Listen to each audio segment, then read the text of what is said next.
जात बारा अकेले, ना धन साथ जाई ना बालक ना मिले। सांस जब छूट जाई तन माटी में ढेले, काल के आई बहो जात बड़ा अकेले।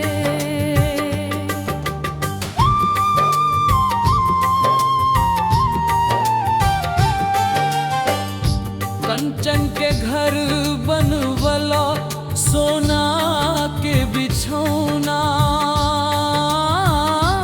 मगर एक लंगोटोई साथ जाई बस होना।